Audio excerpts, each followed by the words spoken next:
একটা মহিলা আদালতের মাঝখানে এসে চিৎকার দিছে, খলিফাতুল মুসলিমিন, আমি অপরাধী হয়ে আসছি, বিচার করেন। এরে যুবক, দেখো আমার আল্লাহর ভয়। ওই মহিলা ওমরের সামনে শয়তান ভয় পায়, সেই ওমরের সামনে দাঁড়ায় মহিলা বলে, ও খলিফাতুল মুসলিমিন, আমার বিচার করেন। কি বিচার? আমি অন্যায় করেছি। কি? আমি জিনাকারিনী মহিলা, আমার পেটে একটা অবৈধ বাচ্চা, তাড়াতাড়ি বিচার করেন। দুনিয়া আমাকে ফাঁসি দিয়ে দেন, আমি বিচার চাই। আমি শয়তানের ধোকায় জিনা করেছি, আমার পেটে অবৈধ বাচ্চা, আমার দুনিয়ায় ফাঁসি হোক, এতে আমার দুঃখ নাই।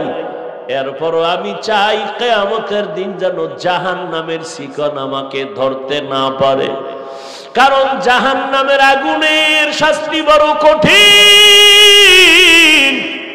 এক সেকেন্ডের জাহান্নামের আগুনের গরম সহ্য করতে পারবো না। যখন মহিলা বলছে আমার পেটে অবৈধ বাচ্চা, আমার বিচার করেন, ওমরের কথার আগে তরবারি, জল্লাদ কই, মহিলাকে জবাই করা লাগবে, রেডি হও। জল্লাদ তরবারি নিয়ে রেডি। পাশে কে আছে? আলী বসা।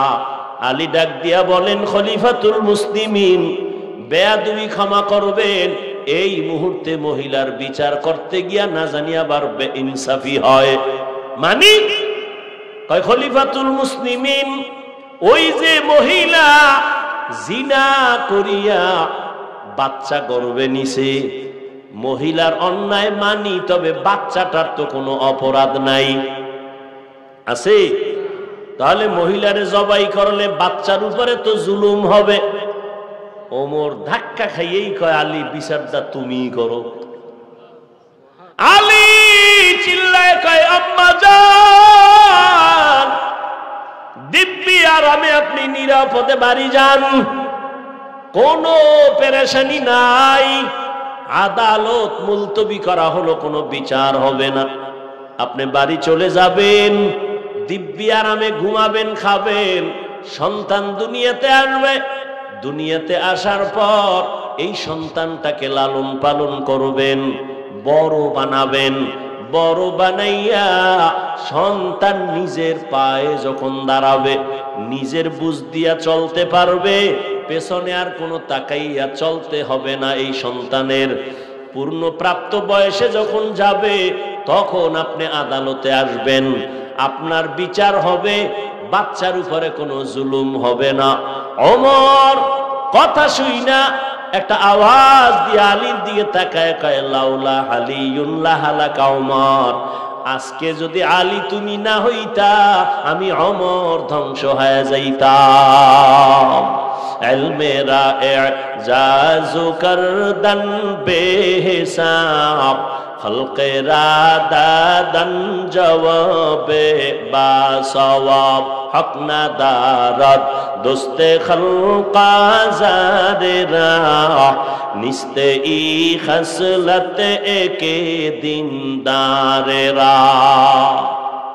যুবকেরা নবীর উপকার করেছে রে যুবক, তুমি নবীর আদর্শের কি উপকার করেছো? তুমি পারছনি জীবনে একটা যুবকের সান্ত্বনা দিতে?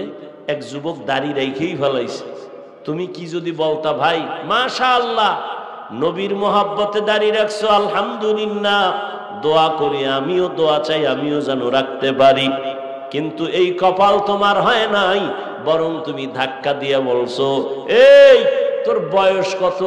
কয় মাত্র। কই তাড়াতাড়ি দাড়ি রেখে বুজুর্গ, এমন একটা ধমক দিছো, যুবকের মনটা দুর্বল হয়ে গেছে। নবী বলেন, যুবকেরা উপকার করেছে আমার। ও যুবক, তুমি তো নবী পাও নাই, নবীর আদর্শের মালা গলায় লাগাও, যারা লাগায় তাদের ধন্যবাদ দাও, সাহস দাও, এটাও তোমার হেদায়েতের কারণ হয়ে যাবে। গুণের মানুষ, মাইকের গুণ, আওয়াজ দেওয়া, আল্লাহ বলেন গুণের মানুষ যারা জান্নাত পাবে। মানুষের গুণ কি? আল্লাহ মানুষ বানাইছেন যেই কাজের জন্য, ওই কাজ মানুষের গুণ। মানুষ আল্লাহ একটা কাজের জন্য বানাইছেন, ওই কাজের নাম হলো ইবাদত। ওই কাজের নাম কি? ইবাদত। ইবাদত মানে কার ইবাদত? কি সবাই বলেন না কার ইবাদত? না কোনো পীরের, কোনো নেতার? একমাত্র আল্লাহর ইবাদত। আবার এখানে অনেকে ভুল বুঝে, ইবাদত মানে সারা রাত তাসবিহ লয়ে থাকা না, সারা দিন রোজা রাখা না। ব্যবসা করবেন ইবাদত, লেখাপড়া করবেন ইবাদত, চাকরি করেন ইবাদত, বাজারে যাবেন ইবাদত, সন্তান লালন পালন করবেন ইবাদত, বাথরুমে যাবেন ইবাদত, ঘুমাইবেন ইবাদত, খানা খাবেন ইবাদত, আপনি কাউকে মোহাব্বত করবেন ইবাদত, কাউকে দুশমন মনে করবেন ইবাদত। তবে মন গড়া না, দুইটা শর্তের বিনিময়ে। এক নাম্বার, আমি যা করব যা বলবো আল্লাহর সন্তুষ্টির জন্য, আমি যা করব যা বলবো সব হবে মদিনার নবীর আদর্শ অনুযায়ী। ও যুবকেরা বলো তো বাবা, নবীজির আদর্শ থেকে দামি কোনো আদর্শ কারো কাছে আছে? সত্য কথা বলো। যদি কেউ দাঁড়ায়া বলতে পারো যে হ্যাঁ আছে, মদিনার নবীর আদর্শ থেকে শেখ মুজিবুর রহমানের আদর্শ দামি, তাহলে আমি আল্লাহর জাতের কসম খায়া স্বীকার করি, তোমার সামনে বলি, আমি মদিনারটা বাদ দিয়া শেখ মুজিব সাহেবেরটা নিব। কেউ যদি দাঁড়াইয়া বলো মদিনার নবীর আদর্শ থেকে আরো দামি আদর্শ আছে জিয়াউর রহমান সাহেবের আদর্শ, বলতে পারলে আমি নবীরটা বাদ দিব, পারবা? ওরে জিয়াউর রহমান কেন, শেখ মুজিব সাহেব কেন, বড় বড় বড় বড় মহাপণ্ডিত আব্রাহাম লিঙ্কনের আদর্শ গণতন্ত্র, মাও সেতুনের আদর্শ, লেনিনের আদর্শ, কার্ল মার্ক্সের আদর্শ জমিনে তারা বাজারজাত করলো বানায়া বানায়া। এক কথায় আওয়াজ, দুনিয়ার সব মানুষের বানানো আদর্শগুলো নাপাক, একমাত্র মদিনার নবীর আদর্শই হলো পাক। আমার নবীর আদর্শ কত সুন্দর, আঙ্গুলের নখগুলো কেমনে কাটবা কেমনে রাখবা নবীর আদর্শ আসেনি? দুনিয়াতে এমন একটা নেতার নাম কও যার বইয়ে যার আদর্শে লেখা আছে নখ কেমনে রাখবা? রহমতের নবী পারফেক্ট একজন নবী, কেমন সুন্দর তার আদর্শ। জুতা কেমনে পায়ে পরিধান করবা কেমনে খুলবা সেখানেও নবীর আদর্শ। বাথরুমে কেমনে যাইবা কেমনে বের হইবা সেখানেও নবীর আদর্শ। খানার লোকমাটা কেমনে মুখে দিবা সেখানেও নবীর আদর্শ। ও যুবক বাবারা, ও বাপ বৃদ্ধ বাবাজিরা, পর্দার আড়ালের মা বোনেরা, আপনারাও তো পানি পান করেন, আমরাও কিন্তু পানি পান করি। আপনি পানি পান করেন পিপাসা নিবারণের জন্য, আমরাও পানি পান করি পিপাসা নিবারণের জন্য। তবে আপনারটায় কোনো সওয়াব নাই, ইবাদত হয় না, আমাদেরটা ইবাদত হয় মনে করি। কবুল হবে কিনা জানি না, সেটা পরের কথা। আপনি পানি পান করছেন, গ্লাসটার মধ্যে বাম হাত দৌড় দিছে সেকেন্ডের আগায়, আর আমার ডান হাত দৌড় দিছে বাম হাত, ভুলেও যায় না। আপনি পানি টান দিলেন এক গ্লাস, এক টানে নাই, আর আমি এক গ্লাস পানি পান করেছি ঠিক, তবে আমি 3টা ধাক্কা দিয়া পান করেছি নবীর আদর্শে, ঠিক নেই? আপনি জুতা পরছেন, আমিও জুতা পরছি, কিন্তু আমি জুতা পরার ক্ষেত্রে নবীর আদর্শ মাইনা ডান পাও ডান জুতায় আগে ঢুকাইছি, ইবাদত। মসজিদে ঢুকছি ডান পা দিয়া, ইবাদত। বাথরুমে ঢুকছি, নবী বলছেন খালি মাথায় খালি পায়ে বাথরুমে যাইবা না, খালি মাথায় যাইবা না, খালি পায়ে যাইবা না, বাম পা দিয়া ঢুকবা, দোয়া বইরা ঢুকবা। আপনারা মোনাজাতের পরে বাসায় যাই অনেকে ফ্রেশ হবেন, ফ্রেশ, আমিও বাসায় গিয়ে ফ্রেশ হব। আপনি কি করবেন? হাত ধুইবেন, চেহারা ধুইবেন, পাও ধুইবেন, আমিও তাই করব। তবে আপনারটা আমারটার ব্যবধান শুধু ইবাদত। আপনি ইবাদত হবে না কারণ নবীর আদর্শ নাই, আর আমি সুন্দর করে হাত ধুবো, চেহারাটা ধুবো, ওযু বানায় নিব, একই কাম, একই কাম। আপনারটা ইবাদত না, আমারটা ইবাদত। কেন? নবীর আদর্শ আছে। নবীর আদর্শে হাঁটো, নবীজির আদর্শে ঘুমাও, ইবাদত। নবীর আদর্শ নিয়ে চলো, ব্যবসা করো, ইবাদত। নবীর আদর্শে লেখাপড়া করো, ইবাদত। ইঞ্জিনিয়ার হও, ডাক্তার হও, প্রফেসর হও, 5 ওয়াক্ত নামাজ পড়ো, মা বাবার দোয়া নাও, আলেমদের দোয়া নিয়ে চলো, শিক্ষকের দোয়া নিয়ে চলো, তোমার জীবনটা সফল হয়ে যাবে। ও আমার কলিজার যুবক, দুনিয়াতে সব পাইছো। ওরে আমরা তো দুনিয়াকে পিছনে ফেইলা চলি, নবীর মোহাব্বতে টুপি রাখলাম, দাড়ি রাখলাম, নামাজ পড়ি, পর্দা করি, হালাল খাই। বলো বাবা, তোমরা যারা নবীর তরিকা আদর্শ মানো না, তোমরা কত উপরে আর আমরা কত নিচে?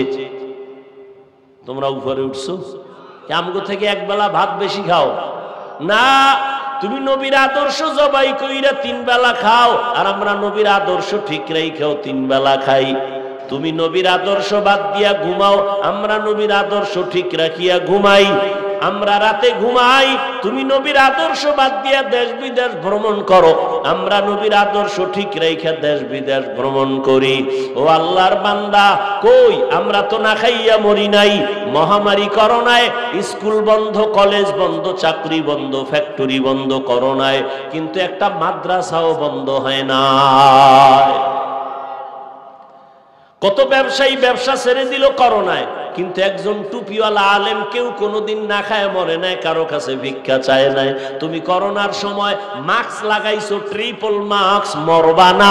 কিন্তু এ দেশের আলেম ওলামা টুপিওয়ালারা মাস্ক তো দূরের কথা, শত শত করোনার লাশ নিজের কাঁধে নিয়ে গোসল করাইয়া, কাফন পরাইয়া, জানাজা পরাইয়া কবরে রাখছেন। একজন টুপিওয়ালা উলামায়ে কেরাম হুজুরেরা করোনায় মরে না। या इलाही तू मेरा माबूद है, या इलाही तू मेरा माशूक है, या इलाही मुझसे मुझको दूर कर, ताकि देखो मुझ में तुझको एक नजर।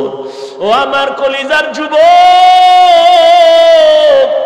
আজকে তুমি দুনিয়ার সব পেয়েছো, কিন্তু যাদের পেছনে পাগল হয়ে দৌড়াও এরা কেউ তোমার সঙ্গে যাবে না।